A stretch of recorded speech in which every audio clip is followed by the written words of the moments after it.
Un été de vertige. Je m'appelle Aurore.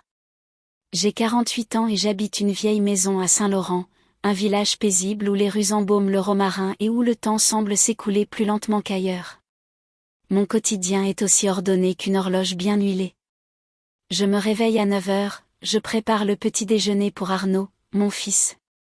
Puis, je me rends au lycée du quartier où j'enseigne la littérature. L'après-midi, je corrige des copies en sirotant une tisane, assise près de la fenêtre qui donne sur le jardin. C'est une existence paisible, prévisible et réconfortante. Mais tout a basculé par un après-midi de 12 heures. Le soleil brûlait les tuiles, l'air résonnait du chant des cigales, et j'éprouvais une étrange envie de fouiller le grenier. Cet espace poussiéreux abritait des vestiges de ma vie d'avant, souvenirs de Marc, mon défunt mari, d'Arnaud, de vieux cahiers, des colliers, des boîtes à chapeaux vintage et un petit carnet relié en cuir. C'était mon journal intime, celui que je tenais à 18 ans. Je l'ouvris, et l'odeur du vieux papier se mêla à celle de l'après-midi. Mes mots de jeunesse me revinrent comme des souvenirs. Ils parlaient de désirs, de feu intérieur, de rêves enfouis. Je n'avais pas remarqué l'entrée d'Arnaud. Il se tenait près de la trappe du grenier, à moitié dans l'ombre. « C'est toi qui as écrit ça ?» demanda-t-il. Sa voix n'était ni moqueuse ni distante. Elle était curieuse, calme, mature. Je refermai brusquement le journal, embarrassé. Son regard était fixe, presque inquisiteur, comme s'il essayait d'apercevoir la jeune femme que j'avais été entre ses lignes. « Ce ne sont que des souvenirs, dis-je simplement, avec un léger sourire forcé.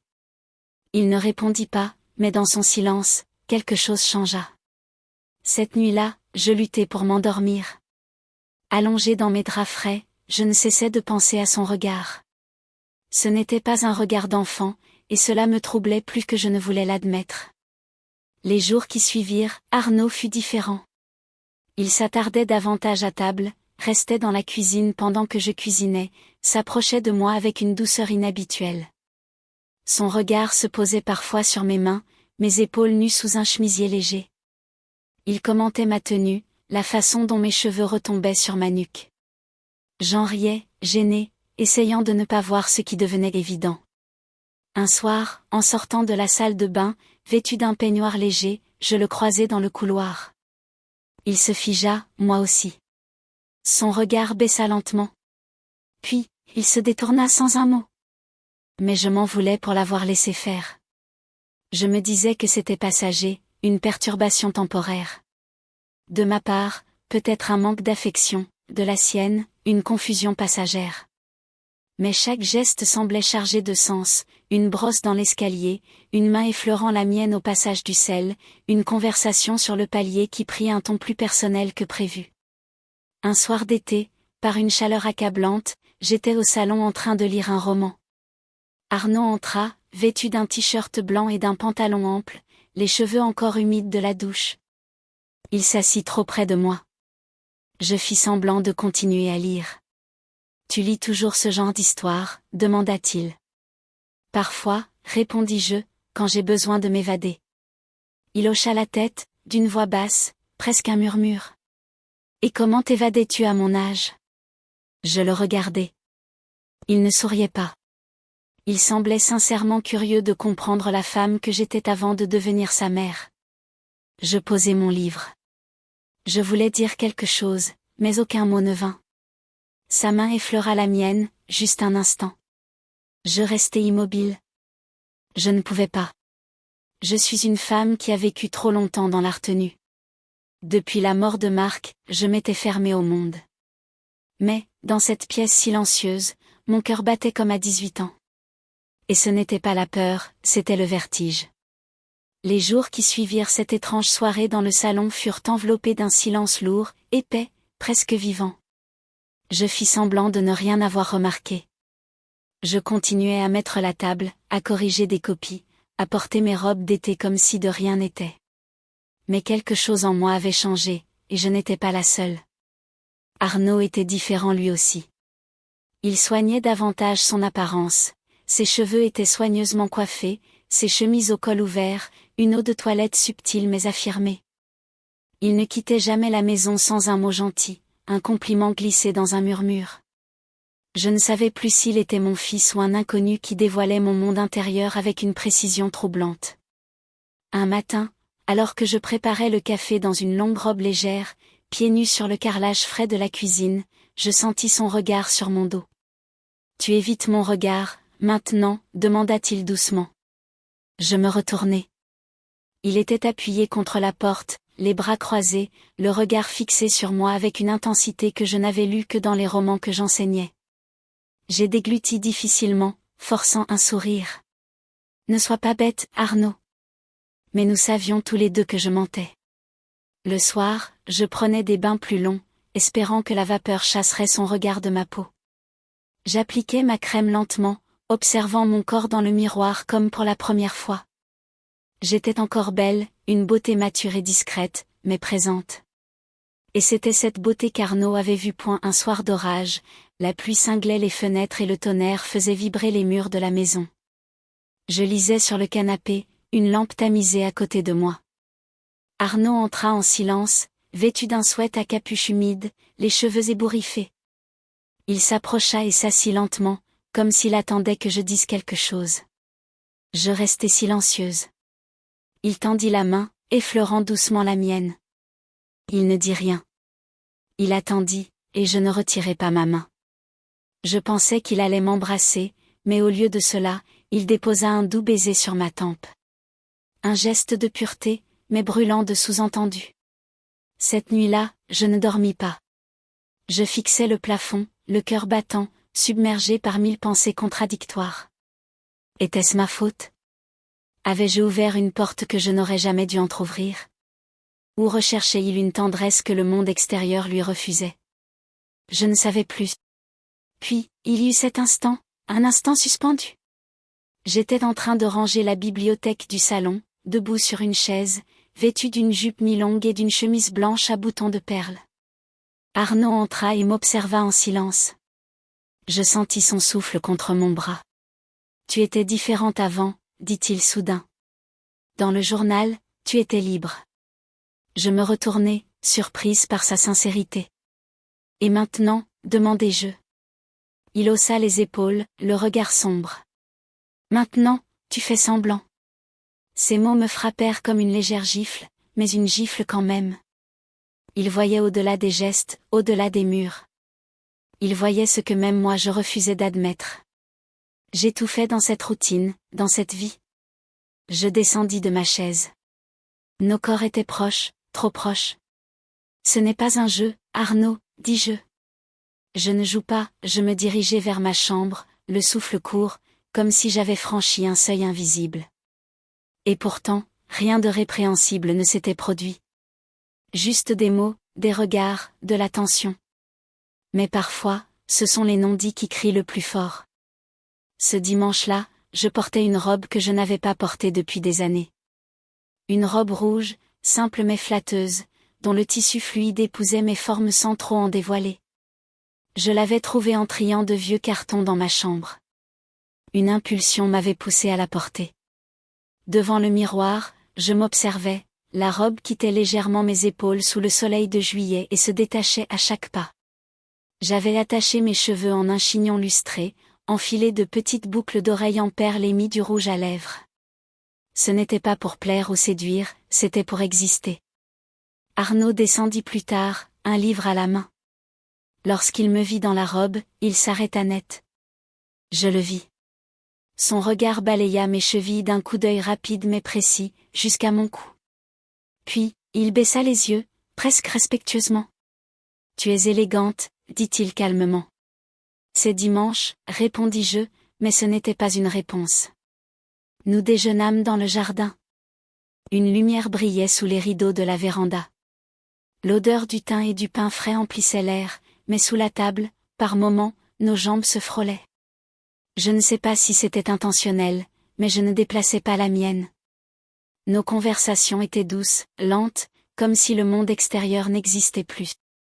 Il parlait de musique classique, découvrait seul le violoncelle. Je parlais de poètes oubliés, de souvenirs d'université. Nous étions deux solitudes qui se reconnaissaient. Cet après-midi-là, je m'assoupis sur le canapé, un livre à la main. Le tissu de ma robe avait glissé, découvrant mon épaule. À mon réveil, Arnaud était là, assis par terre, le dos contre le mur. Il me regardait, il ne disait rien. Il se leva, marcha lentement vers moi, et du bout des doigts, ajusta délicatement ma robe, couvrant mon épaule nue. Ce geste simple, tendre et retenu, me transperça. Je fermai les yeux et le laissai faire. Ce soir-là, dans ma chambre, je me glissai dans mes draps avec lenteur. Je portais un simple débardeur blanc sans soutien-gorge et des sous-vêtements en coton, rien de séduisant. Pourtant, j'avais l'impression d'être une femme à nouveau. Je repensais à ses mains, à sa voix, à ce battement d'estomac que je n'avais pas ressenti depuis des années. Le lendemain matin, il pleuvait. La maison baignait dans une lumière grise. Alors que je préparais le petit déjeuner, Arnaud entra, pieds nus, vêtu d'un pull trop grand. Il se tint derrière moi sans un mot. Je pouvais imaginer sa présence. Il posa une tasse à côté de la mienne, ses doigts effleurant les miens. « Tu n'as pas froid ?» demanda-t-il doucement. Je secouai la tête, mais j'avais la chair de poule. Il s'écarta sans insister davantage. Cette danse silencieuse devenait plus réelle, plus forte que les mots, plus forte que la morale. Nous n'étions pas, et pourtant, tout en nous criait que nous l'étions déjà. Un soir, alors que je sortais des draps propres de la machine à laver, je trébuchai légèrement. Arnaud était là. Il me rattrapa avant que je ne perde l'équilibre, son bras autour de moi, mon visage contre le sien. Je ne bougeais pas tout de suite. Il ne me lâcha pas, mais mon silence était un consentement. L'été refusait de finir. Les jours s'étiraient comme du miel, collant à ma peau, ralentissant le temps. Chaque rayon de soleil, chaque silence devenait plus pesant. La maison devenait un cocon, une bulle à l'écart du monde. Arnaud était partout. Je le voyais dans les couloirs, parfois torse nu, une serviette autour de la taille, les cheveux humides. Je feignais l'indifférence, mais mon regard me trahissait une seconde de trop avant de détourner les yeux. Lui aussi m'observait avec une patience troublante et une attention presque dévouée. Il connaissait mes habitudes, anticipait mes gestes. Il posait une tasse de thé avant que je puisse la demander. Il ouvrait les volets à l'heure précise où j'aimais que la lumière entre.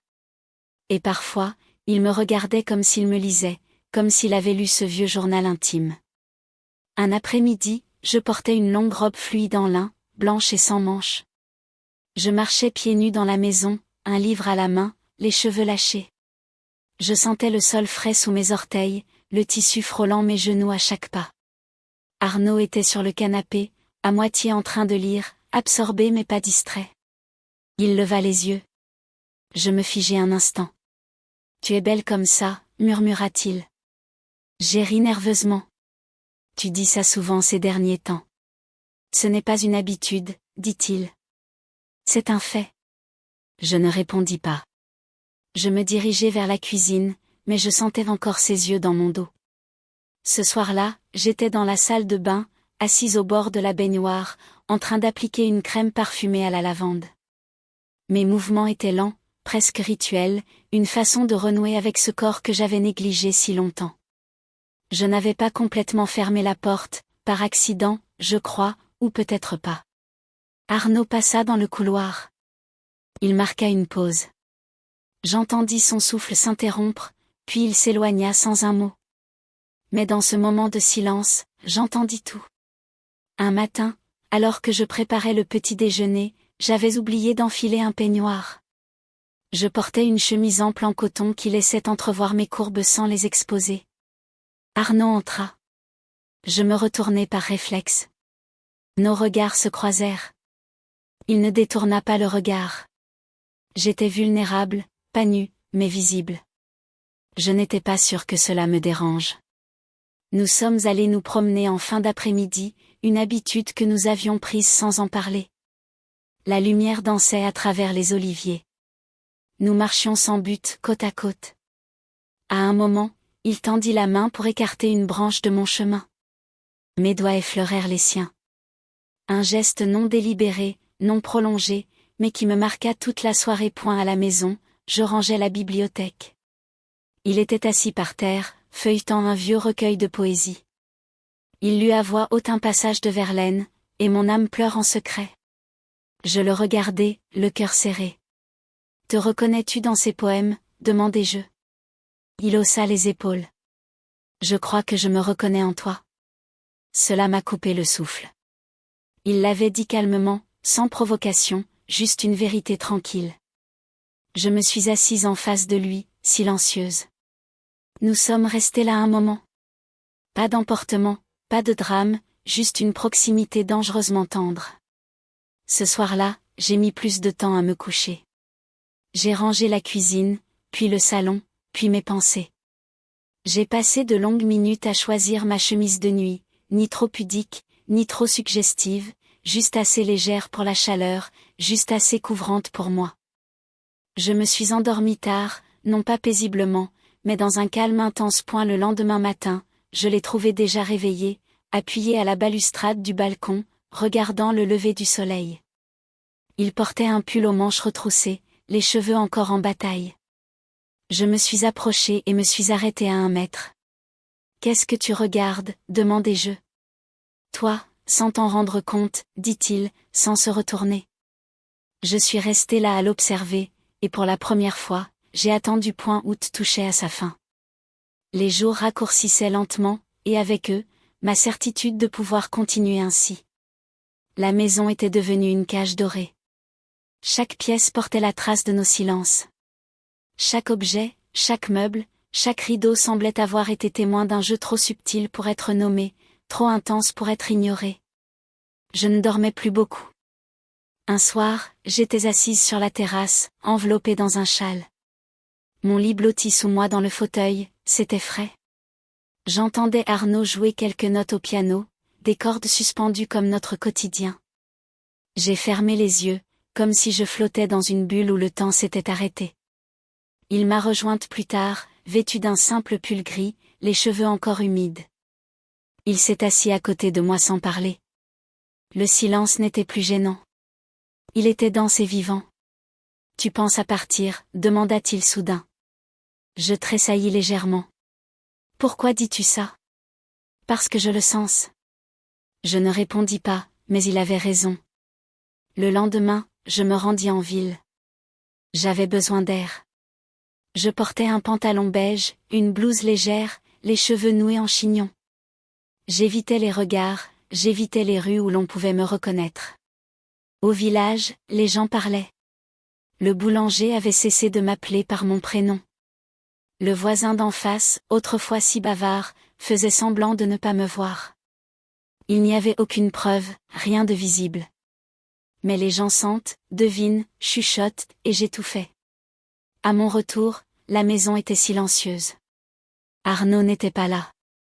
Il avait laissé un mot sur la table, parti me promener. Il revint bientôt. Son absence m'avait frappé plus fort que prévu.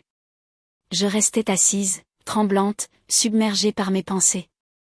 J'avais perdu le contrôle de moi-même, de lui, de tout.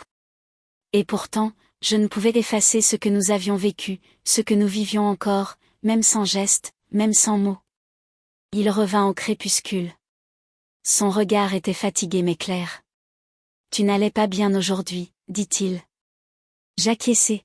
« Tu me manques, même quand tu es là, » murmurai-je sans réfléchir. Il me regarda longuement, puis il recula, non pas pour fuir, mais pour me laisser respirer. « Tu veux arrêter ça maintenant ?» demanda-t-il. Je ne savais pas quoi répondre. Je voulais dire oui, mais ma gorge se serra. Mes yeux brûlaient, et dans ce silence, une autre vérité s'imposa. « Je ne peux pas rester, dis-je. » Il ferma les yeux. Il avait compris avant que je ne le dise. Ce soir-là, je fis ma valise.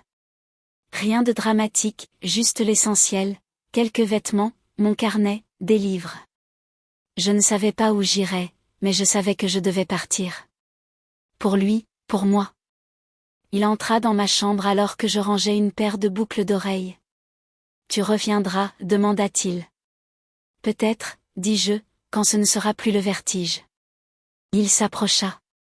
Il prit ma main dans la sienne. Plus de mots, juste une main, pleine de tout ce que nous n'avions jamais osé dire. Je quittai la maison à l'aube. Le ciel était rose, la route déserte, le silence assourdissant.